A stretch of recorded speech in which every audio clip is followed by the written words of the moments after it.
Do you ever struggle with your communication with a lot of filler words, such as like, uh? Well, in this video, I'm going to teach you 5 practical exercises to help you get rid of those filler words and sound way more professional. Hi, my name is James Moore Jr., and let's get started. What are filler words?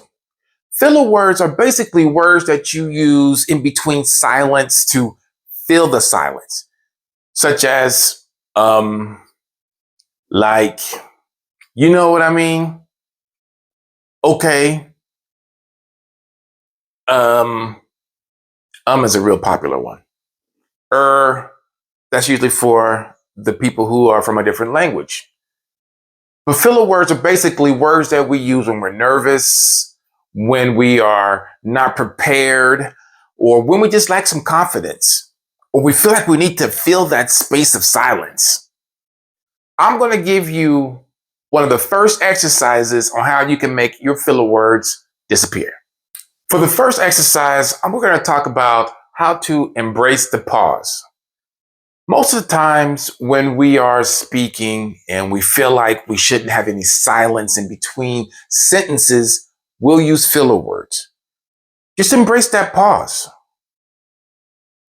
A pause can give your brain just enough time to think of what to say next.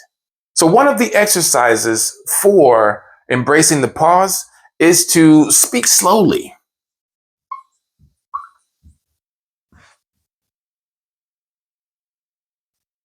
You want to practice speaking slowly. Most times when we are trying to speak, we get into a rush. By the time we're rushing and we get to that part for the next part, we'll put in the because our brain hasn't really slowed down to give us the time to think about what we want to say. What you could do is you could count 2 seconds in your head before going on to the next thing.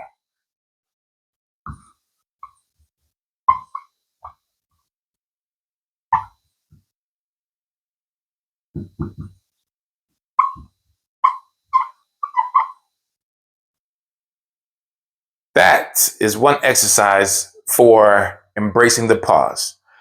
Speak slowly and count 2 seconds in your head before going on to the next sentence. Let's talk about exercise number 2. Exercise number 2, record yourself.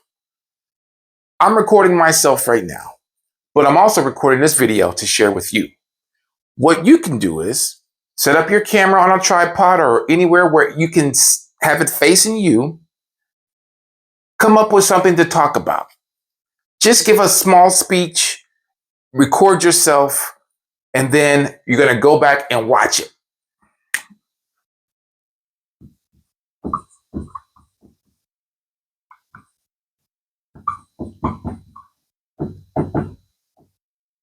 Now, when you watch it, you're going to analyze how often you said like, any kind of filler word that is not part of the sentence to help you sound professional or to help you sound clear. A lot of likes, and things of that nature take away from your message. It makes you sound less confident. So when you record yourself, you're going to be analyzing your speech. When you are analyzing your speech, you're going to identify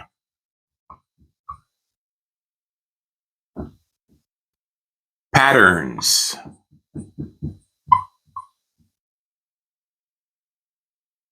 When you identify the patterns of your speech, it helps you with breaking those patterns. That is why you want to go back and watch it, have a piece of paper, and mark down all of your filler words. So that way you can identify your patterns. And let's talk about exercise number 3. Exercise number 3 is to organize your thoughts. One way you can make yourself remember to speak in certain ways is by breaking your message down into chunks.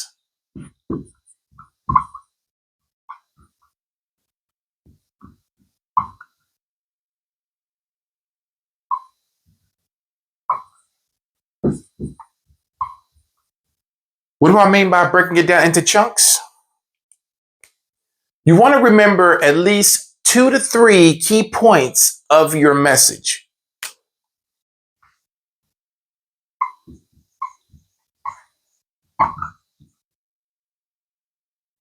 When you chunk 2 to 3 key points into your message, it's easier for you to speak on those 2 to 3 key points without needing to have in filler words.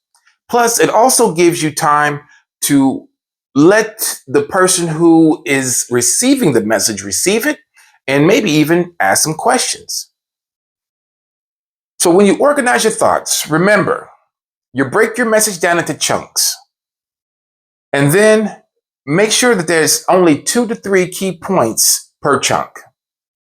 It makes the message much easier to be spoken and much easier for you to remember what you want to speak about, which gives you less time for filler words. Now let's talk about exercise number 4. Exercise number 4 is have an accountability partner. Whoever you speak to the most, say a friend or a close family member, ask them to listen to any time that you are using filler words. Ask them to be your ah counter.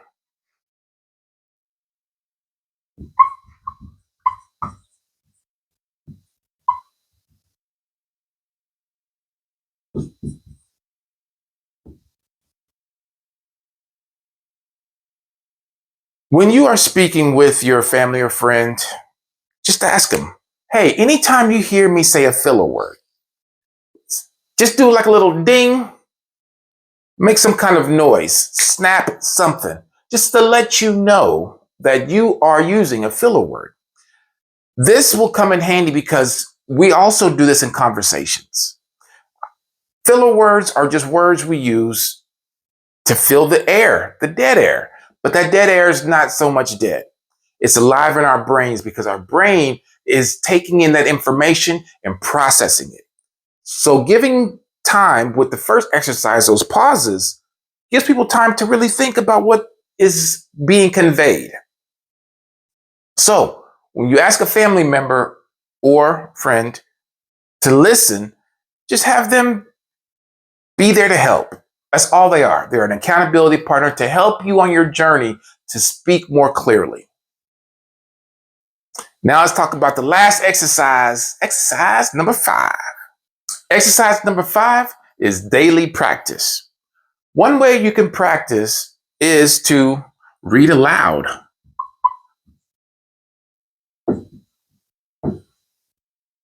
Reading aloud actually gives you good cognitive skills on how to speak. When you're reading something, reading doesn't have any filler words unless it's part of the sentence of somebody speaking a filler word.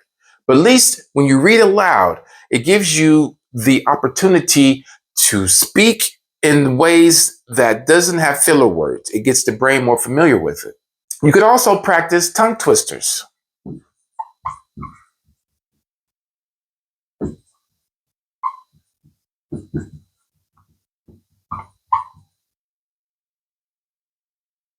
Practicing tongue twisters actually makes you slow down your speech and get way more articulate when it comes to pronunciation and just speaking in general.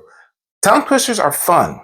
They get your brain really working, and it just makes you sound cleaner whenever you can articulate very tantalizing tongue twisters. Ooh, I made that one up on the fly. Now we're going to recap. The first exercise we're going to do is practice our pauses.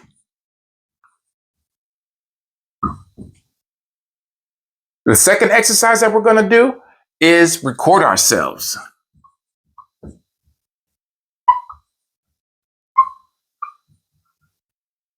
We're going to record ourselves to see how we do with just giving a speech and just talking about anything to see if we use filler words and how we use those filler words and the patterns that we need to break. Number 3, we're going to chunk our thoughts.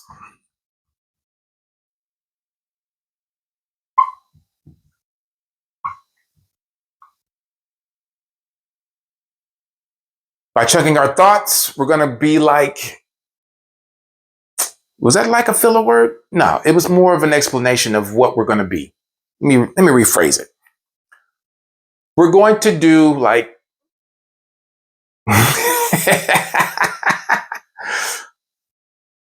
so what we would say is, today I'm going to speak about X, Y, and Z. That's a chunk right there. That's the 2 to 3. Remember, 2 to 3 chunks. Exercise 4, we're going to have a filler word buddy.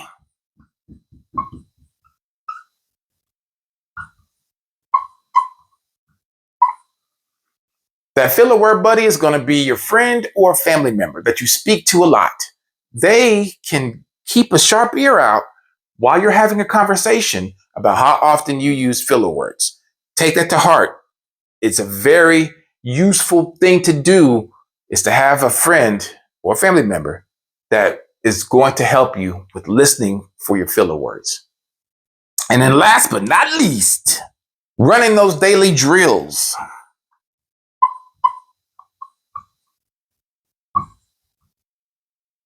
Wow, that was terrible.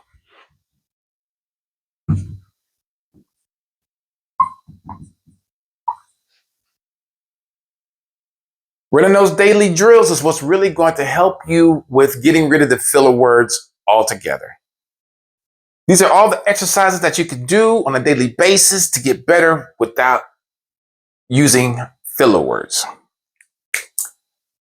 I'm part of a Toastmasters group. And in Toastmasters, during our meeting, we have a person who has a role that's called the ah counter. They are supposed to listen for everybody who speaks at the meeting for when they're using crutch words and filler words. They keep a tab of all the people who spoke, and then they also keep a tab of the filler words or crutch words that they used and how often they used it. It is amazing how often people use crutch words. Ever since I've been a Toastmaster, every time I hear other people speak, I count how many times they use filler words. It's like habit now. I've done that role, I'd say a good 3 or 4 times now. And every time I do it now, I can't help but listen to people and count their ahs and ums and stuff. Even the people who have really important jobs do that. It's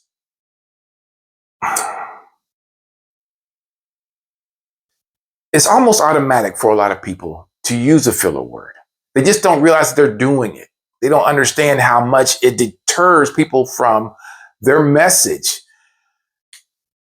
Even me, I remember when I first started, I was recording myself because I was also posting what I recorded on social media. I was just telling stories about my past, or, well, it's mainly about my past, because even in the moment I'm telling a story about my present, it then becomes my past. See what I did there? But still, I was recording myself and then I was uploading these to the social medias. And as I was watching them, I was listening to myself and noticing my body language as well. But I was listening to myself and seeing how often I was using crutch words. It wasn't until I got into Toastmasters that I actually stopped using crutch words so much, because I became way more aware of them. Prior to that, though, I said a lot of ums, uhs, like, but I was saying it in a way that is definitely filler related. All I'm saying is, you can get rid of the filler words. You can do it. It's as simple as being aware of you doing it, making efforts to stop it, and keep practicing to make sure it stops for good. Thank you for being here. Again, my name is James Moore Jr. Be sure to like and subscribe. If you want to go deeper into what I've taught, I have a book that is on my profile that you can check out. Just go to my bio, find the link there. Thanks again for your time. Peace.